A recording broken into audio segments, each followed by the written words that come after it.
할렐루야, 할렐루야. 우리가 전 시간에는 나는 생각이 바뀌었다 라는 예를 가지고 함께 말씀을 나누었지요. 오늘 이 시간에는 나는 생각이 달라졌다. 어떻게 비슷한 내용인 것 같은데 나는 생각이 달라졌다. 라는 문장을 하나 놓고 우리가 함께 말씀을 나눕니다. 우리가 성경을 보면서 설교를 듣고 설교를 만들 때 그냥 성경에 있는 단어를 사용한다고 그것이 순수한 설교고 성경에 있는 이야기를만 가지고 이야기하지만 우리가 그것이 참 좋은 성경인 줄 아는데 시대가 달라졌죠. 이 신구약성 66권은 히브리어, 한글, 영어 다 그 나라의 문자로 번역이 되어서 우리가 읽고 있습니다. 그러므로 그 문자 안의 내용들을 우리가 정말로 세밀하게 번역된 성경을 보고 알기가 참으로 힘들죠. 수많은 인간의 언어가 아무리 많아도 하나님의 마음과 하나님의 생각과 하나님의 이야기를 아마 1억분의 1도 표현할 수 있는 언어가 없을 것입니다. 그러므로 성경을 읽고 그 성경의 문자 사이사이에 숨겨져 있는 다양한 이야기거리를 인문학적으로, 원어적으로, 시적으로, 문학적으로 이렇게 끄집어서 시대에 맞춰서 우리가 은혜를 받으면 되는 것이죠.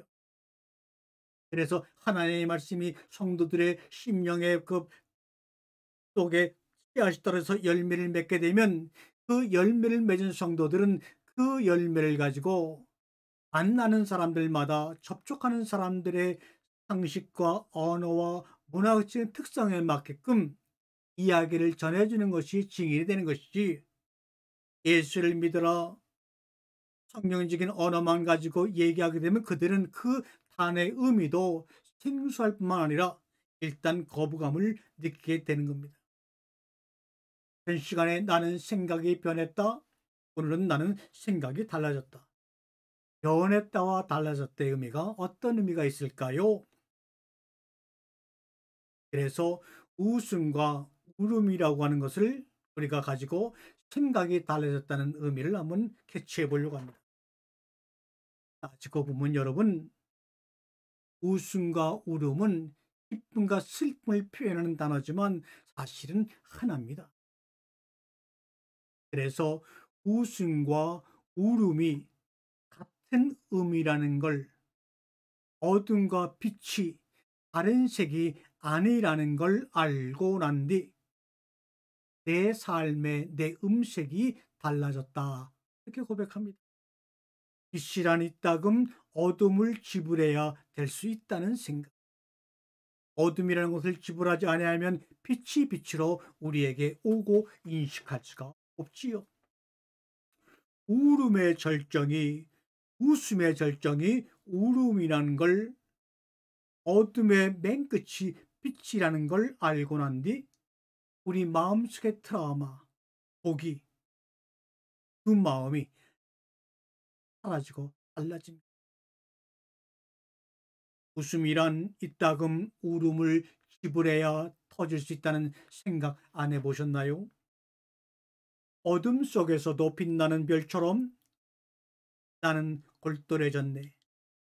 어둠이 얼마나 첩첩인지, 빛이 얼마나 겹겹인지, 웃음이 얼마나 겹겹인지, 울음이 얼마나 첩첩인지, 모든 그림자인지. 나는 그림자를 좋아한 탓에 이 세상도 덩달아 좋아졌다. 얼레리 꼴레리 얼레리 꼴레리, 웃다가 웃으면 어디에 털난다는 말은 틀렸어. 몰라서 그렇지 알기만 하면 웃음과 울음은 같은 거니까, 심지어 빛과 어둠도 선과 악도 같은 거니까, 생명나무와 선악을 알게 하는 나무도 같은 거니까, 그러니 생각이 바뀌고 안 바뀌고가 무슨 차이겠어. 생각은 달라지라고 있는 거야. 그게 정상인 거라고. 그런데 우리 믿음의 사람들은 수천 년 동안 내려온 노모스 교리를 믿는 게 참된 믿음이라고만 알고 있으니 오랜 세월 동안 교회를 통해서 들려온 얘기만이 참된 것이라고만 알고 거기에 갇혀 있으니 그것은 빛은 빛이요 어둠은 어둠이요 웃음은 웃음이요 울음은 울음이요 선은 선이요 악은 악이라는 하나를 설명하기 위해서 둘로 나눠 말씀하신 하나님의 뜻을 왜곡한 것입니다. 그럴 때 여러분은 고백하세요. 나는 이제부터 생각이 달라졌어. 생각이 달라졌다는 것은 뭡니까? 그럴 수도 있고 아닐 수도 있고 이 말 아닙니까? 방송국에서 9시 뉴스에 날마다 일기예보를 하지요. 오늘 낮에 폭풍이 몰려올 예정입니다. 사과들이 비명처럼 떨어질 거예요. 폭풍이 오면 구름보다 빨리 달려 해가 남아있는 땅끝으로 가요. 아직 덜 식은 물에 주저앉아 폭풍이 어떻게 비와 당신을 몰고 오는지 지켜보세요. 낙가의 걸음으로 미래가 오고 있어요. 예고만으로 떨어져 버린 비밀. 정막 가운데 툭툭 사과 몇 알 추락해요. 당신은 사과의 멍든 부분, 흉터를 씹는 그 단맛이 좋아요. 폭풍이 두들겨대는 폭진함이 좋아요. 폭풍이 올 거라는 건 그냥 예보예요. 성경 표지와 본문 사이에 낀 간지 같은 거예요. 눈앞에 다가올 일을 아는 건 쉬운 일이지만 그건 그냥 예보입니다. 이 빠진 과도를 남겨놓을 걸 그랬어요. 그럼요, 예보는 그냥 예상일 뿐이죠. 그럴 수도 있고 아니 그럴 수도 있지. 게다가 현상을 잘못 해석하면 얼마나 우스꽝스럽고 짜증나는 결과가 나오는지. 폭염의 기상청 예보를 보면서 실감한 적 많잖아요. 그럼에도, 그럼에도 실패를 예감하고 불안을 느끼는 예기 불안에 시달리는 사람처럼 오로지 예보에 짓눌리고 휘둘리는 사람 보면 가엾고 딱해요. 실제로 부딪혀 보면 별로 무섭지 않지요. 나를 화장실에 들어갈 때 나올 때가 다른 사람으로 보면 좀 어때요?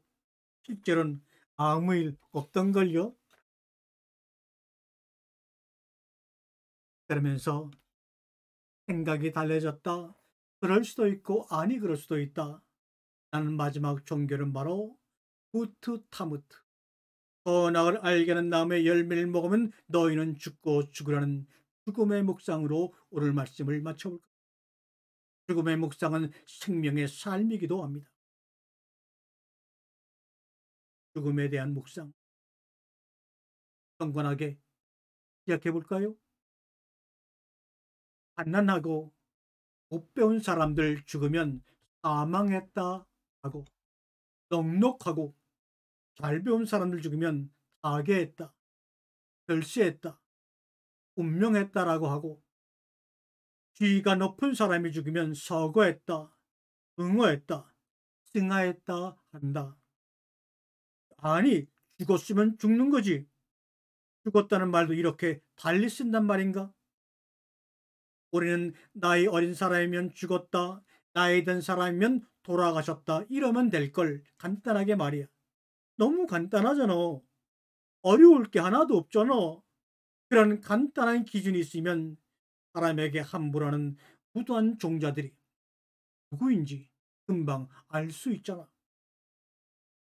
어떤 여자가 그랬는데 자기는 남자에게 호감을 갖는 기준이 사회적 약자를 어떻게 대하는지에 달렸다 얘기합니다.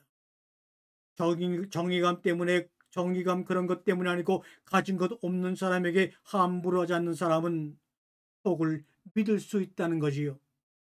섹시하게도 하네요. 의전이나 매너 때문이 아니라 타인에게 그런 기준을 가진 남자가 삶이 후지기는 어렵지 않겠습니까?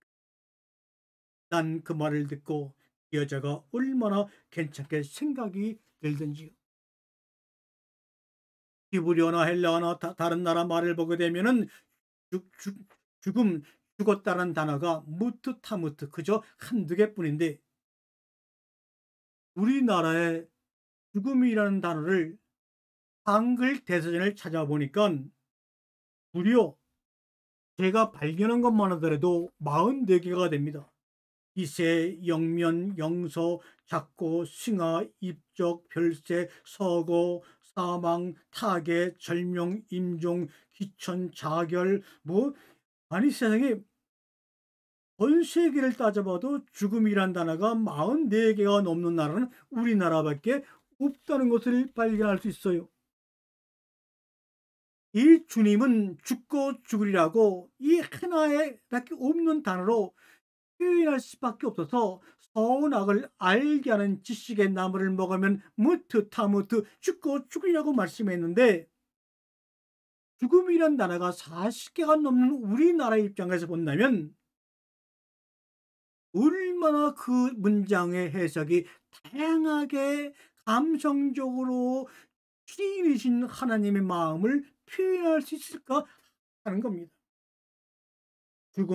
죽는다는 표현이 40개 이상의 다양한 단어로 우리 죽음에 대한 속마음을 표현하고 있는 우리 한민족 대한민국은 전 세계 어느 민족 가운데서도 찾아볼 수가 없습니다. 창세기 2장 17절에 무트 타무트 죽고 죽으리라를 그동안 교리적 믿음으로 해석하고 믿고 받아들였다는 것이 참으로 신기합니다. 그것도 원죄 교리가 우리나라에 들어온 게 100년 정도인데 말입니다. 우리 한글의 풍성한 어휘와 속뜻을 가지고 새롭고 참되게 이해하고 깨달아 온 세상을 화목하게 하고 하나 되게 할 사명이 바로 우리의 사명입니다.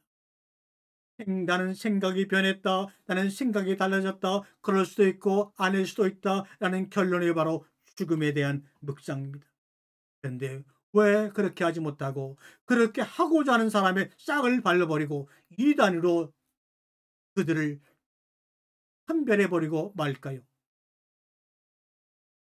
산은 산이고 물은 물인데 내 욕구나 욕망과 연결해서 상대를 본다 이 말이요. 그러다 보면 물이 산이 되고 산은 물이 되고 맙니다.